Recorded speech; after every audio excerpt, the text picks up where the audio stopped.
Hello friend, today we will discuss application of Bernoulli's equation. In previous lecture we have seen Euler's equation and Bernoulli's equation. So this is how we derive Euler's equation, and after integrating this Euler's equation, we will get Bernoulli's equation. So in last what we got, P upon rho g plus z plus v square upon 2 equals to constant. Means this is the energy, pressure energy, potential energy and kinetic energy. Though these energies are constant, यह हमने prove किया था. So generally हम यहाँ पर तीन type की energy consider कर रहे हैं. This is pressure energy, potential energy और ये काइनेटिक एनर्जी. सो सिमिलरली इसे हम कह सकते हैं प्रेशर पर यूनिट वेट, तो इसे कहते हैं प्रेशर हेड, इसे पोटेंशियल हेड और इसे काइनेटिक हेड. ओके और ये थे उसके अजम्पशंस कि फ्लूइड इज आइडियल, मतलब there is no viscosity, flow is steady means all the parameters और properties are constant with respect to time, flow is incompressible and flow is irrotational, means there is no turbulence. So today we will see application of Bernoulli's equation. So there are these three applications in our syllabus, means these three devices works on Bernoulli's equation. Okay, venturimeter, orifice meter, pitot tube, these are the devices which works on Bernoulli's equation. और Bernoulli's equation हमें क्या बोलता है कि energy constant रहती है. Okay, so first we will see venturimeter. Venturimeter एक device है जिससे हम डिस्चार्ज मेजर करते हैं. डिस्चार्ज आपको मालूम है, डिस्चार्ज मीन्स कितना फ्लो जो उस लिक्विड का बाहर जा रहा है. तो जनरली हम वॉल्यूम मेजर करते हैं, volume per unit time.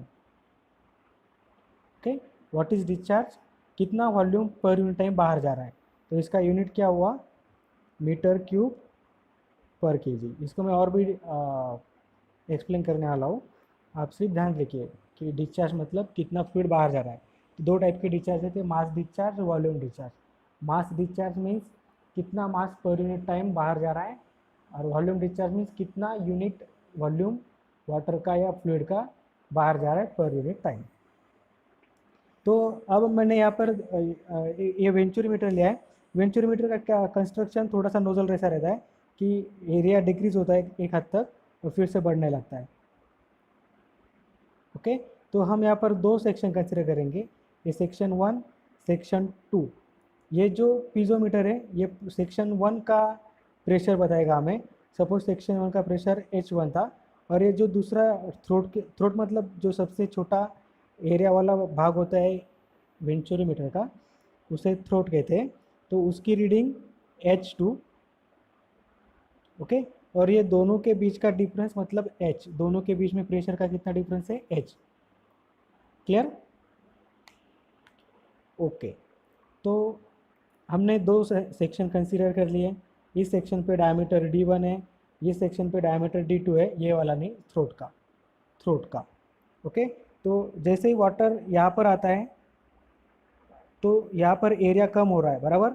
Area कम होने की वजह से उसका प्रेशर कम होता है, और वो कम हुआ वाला प्रेशर, वो जो प्रेशर एनर्जी है वो काइनेटिक एनर्जी में कन्वर्ट होती है. मतलब इधर से इधर जाते वक्त प्रेशर कम होगा और वेलोसिटी ज़्यादा रहेगी.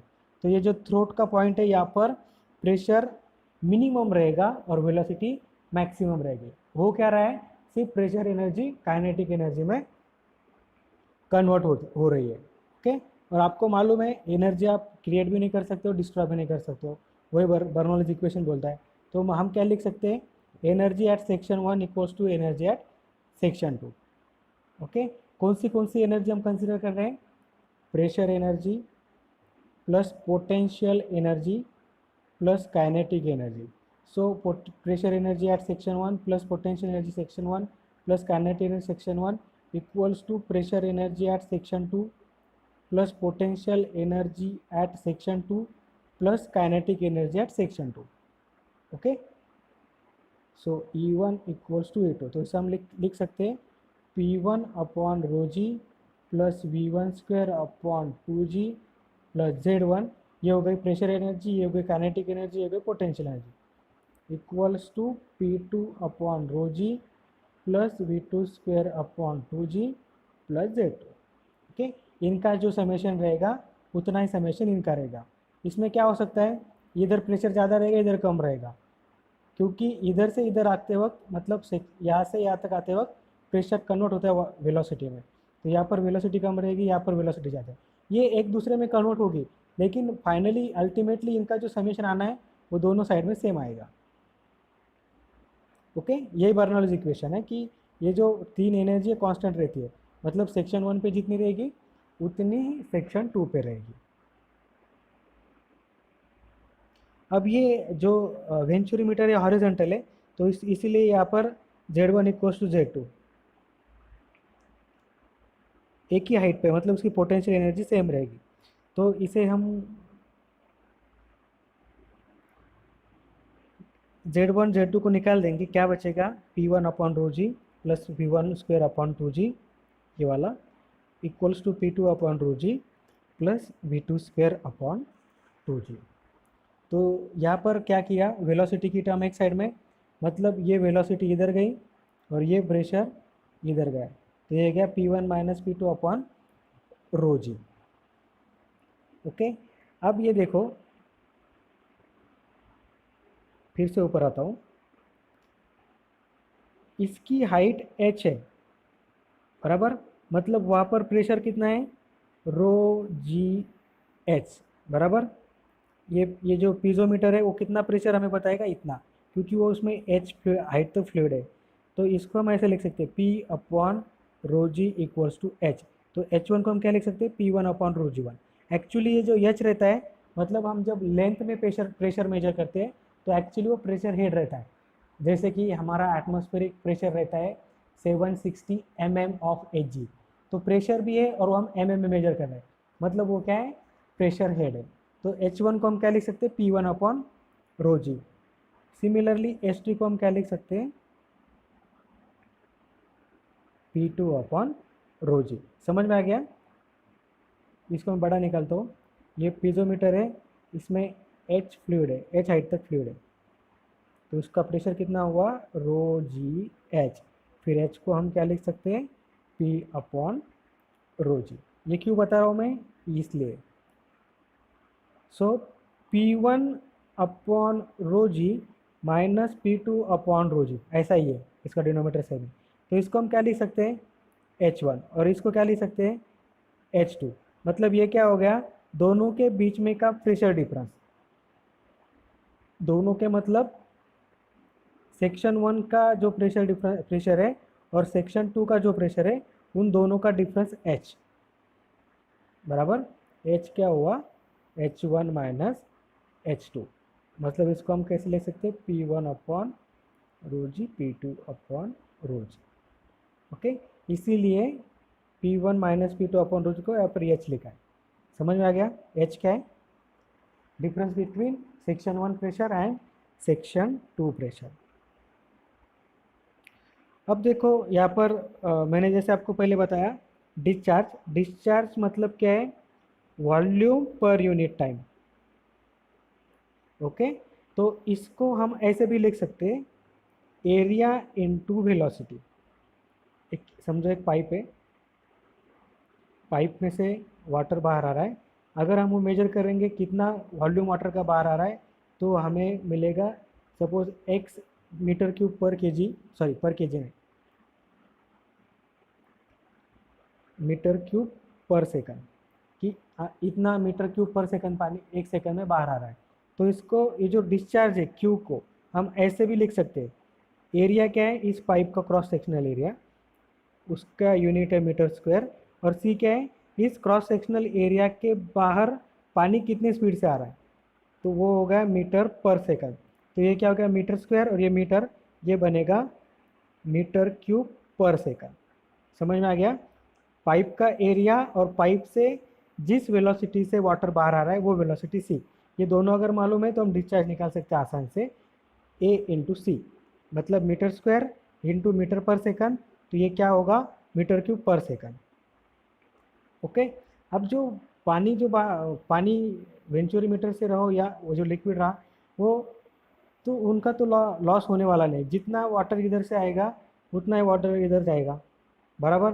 मतलब इस केस में हम कैसे क्या लिख सकते हैं, Q इक्वल्स टू, अब इसमें यहाँ पर मेजर करना है तो A1C1 और वही रहेगा A2C2, क्योंकि पानी का लॉस तो हो नहीं रहा है, जो समझो अगर हम कंसिडर करेंगे कि वाटर फ्लो हो रहा है, वाटर का लॉस होना नहीं है, जितना वाटर अंदर आएगा उतना वाटर बाहर जाएगा, तो हम क्या लिख सकते हैं, Q equals to A1C1 equals to A2C2, बराबर। ये इसे कंटिन्यूटी इक्वेशन भी कहते हैं, इसे आपको मालूम है।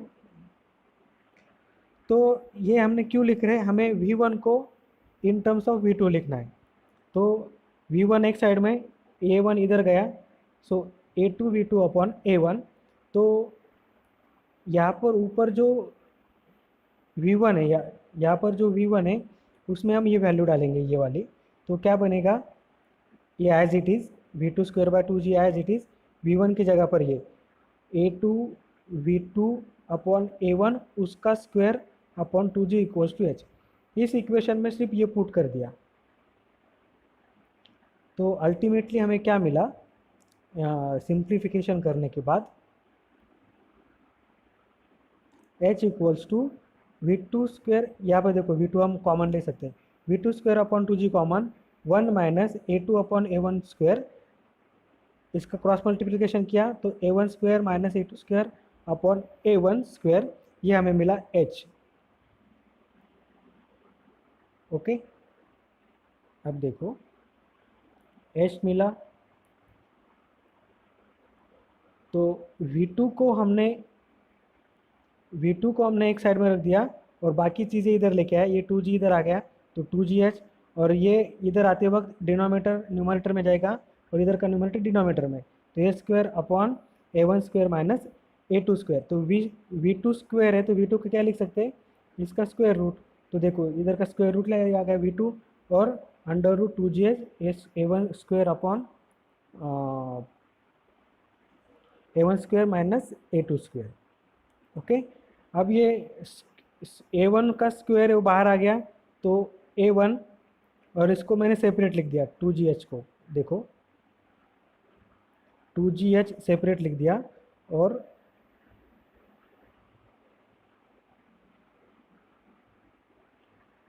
सेपरेट लिख दिया, और A1 square upon A1 square minus A2 square, तो ये एज इट इज़ 2GH, ये A1 स्क्वायर है बाहर आ गया तो ये A1 हो जाएगा, और इसको मैं as it is under root A1 square minus A2 square, यहाँ पर जो लिखा है वो, ये मिली हमें V2 की वैल्यू। अब V2 की वैल्यू हमें मिल गई जो सिर्फ H के ऊपर डिपेंड है। अब देखो A1 क्या है, cross sectional area at section 1, वो कभी चेंज होने वाला है क्या, नहीं, आप उसे एक बार मेजर करेंगे, वो पाइप का डायमीटर है वो इतना रहेगा। A2 क्या है, A2 मतलब इस थ्रोट का डायमीटर, मतलब ये जो कम डायमीटर वाला पार्ट दिख रहा है वो भी कांस्टेंट है, वो भी चेंज होने वाला नहीं है। चेंज क्या होगा, सिर्फ ये H, पॉइंट टू पॉइंट। तो अगर आपको H की वैल्यू मालूम है,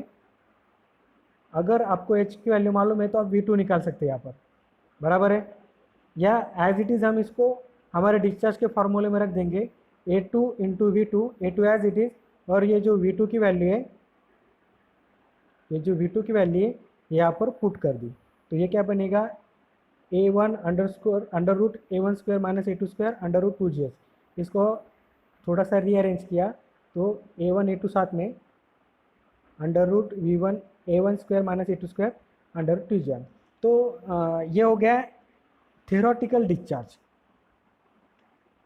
ओके, जो ऊपर जो डिपेंड है H के ऊपर, मतलब आपको सिर्फ प्रेशर डिफरेंस मालूम है तो आप डिस्चार्ज निकाल सकते हैं, लेकिन ये थ्योरेटिकल डिस्चार्ज है। ड्यू टू फ्रिक्शन क्या होता है कि जितना डिस्चार्ज अंदर रहता है वो पूरा का पूरा बाहर नहीं आ सकता, उसमें का कुछ लॉस हो जाएगा अलग अलग लॉसेस में फ्रिक्शन की वजह से, तो जो एक्चुअल में मिलता है वो थ्योरेटिकल से कम रहता है, तो इसीलिए यहाँ पर एक कोएफिशिएंट ऑफ डिस्चार्ज नाम की कंसेप्ट है, इफिशिएंसी जैसा ही है, it is nothing but ratio of actual discharge upon theoretical discharge, कि थ्योरेटिकल डिस्चार्ज में से कितना बाहर आ रहा है, अगर जितना थ्योरेटिकल है उतना बाहर आ गया तो कोएफिशिएंट ऑफ डिस्चार्ज 1 होगा, बराबर, लेकिन ये क्यू एक्चुअल ऑलवेज कम रहता है,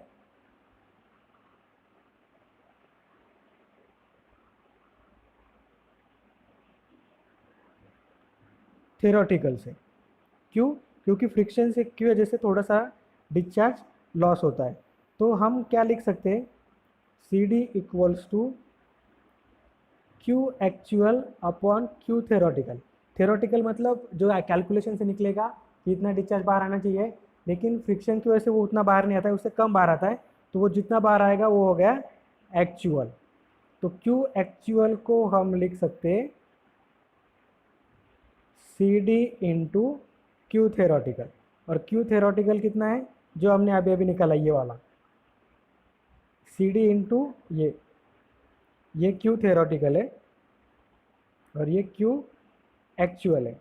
तो ये सी डी बताएगा कि वो कितना रहेगा। अगर जितना सी डी की वैल्यू 1 है, इसका मतलब क्या है कि क्यू एक्चुअल और क्यू थेरोटिकल सेम है, इसीलिए इसकी वैल्यू 1 है। जनरली जो कोएफिशिएंट ऑफ डिस्चार्ज रहता है वेंचुरीमीटर का, वो 0.97 या 0.98 ऐसा रहता है। मतलब जितना डिस्चार्ज आएगा उसके 97% ही डिस्चार्ज बाहर आएगा, 3% लॉस हो जाएगा। या 98 रहा तो 98% ही डिस्चार्ज बाहर आएगा, 2% लॉस हो जाएगा। क्लियर? और जो ये एच है, ये क्या रहता है, दूसरी बात ये एच रहता है डिफरेंस बिटवीन प्रेशर हेड, और वो निकालते हैं ऐसे by using this formula. What is H? X into specific gravity of heavy hot, जो वाटर जो फ्लूइड हम यूज़ कर रहे हैं प्रेशर मेजरमेंट को, डिवाइडेड बाय जो फ्लूइड पाइप से फ्लो हो रहा है वो। अगर मैंने डायग्राम निकाल दिया यहाँ पर, पाइप से सपोज वाटर फ्लो हो रहा है और हम यहाँ पर यूज़ करते हैं मर्क्यूरी। सो मर्क्यूरी क्या रहता है, हेवी फ्लूइड रहता है। तो ये x क्या रहेगा, ये दोनों के बीच का डिफरेंस। ओके, ये दोनों के बीच में जो डिफरेंस है रीडिंग में, वो रहेगा x in bracket specific gravity of जो भी इसमें है मर्क्यूरी या कोई, उसकी स्पेसिफिक ग्रेविटी अपन जो फ्लो हो रहा है उसकी स्पेसिफिक ग्रेविटी -1। अगर कभी कभी क्या होता है, इससे हेवी लिक्विड फ्लो होता है और मेजरमेंट के लिए क्या बोलेंगे उसको, कम, इससे कम हेवी लिक्विड अगर हम यूज़ कर रहे हैं, मानो यहाँ पर मर्क्यूरी फ्लो हो रही है और हम वाटर यूज़ कर रहे हैं प्रेशर मेजरमेंट के लिए, तो यहाँ पर क्या आएगा, H equals to X in bracket 1 minus जो वाटर का स्पेसिफिक ग्रेविटी वो लाइटर लिक्विड का डिवाइडेड बाय जो लिक्विड फ्लो हो रहा है। ओके, इन शॉर्ट जो लिक्विड फ्लो हो रहा है उससे हेवी लिक्विड अगर हमने प्रेशर मेजरमेंट के लिए यूज़ किया तो ये फार्मूला, अदरवाइज ये फार्मूला। तो हम H यहाँ से कैलकुलेट करेंगे और इस फार्मूला में पुट करेंगे, हमें डिस्चार्ज मिल जाएगा। Okay, thank you. अगले इसमें हम ओरिफिस मीटर देखेंगे।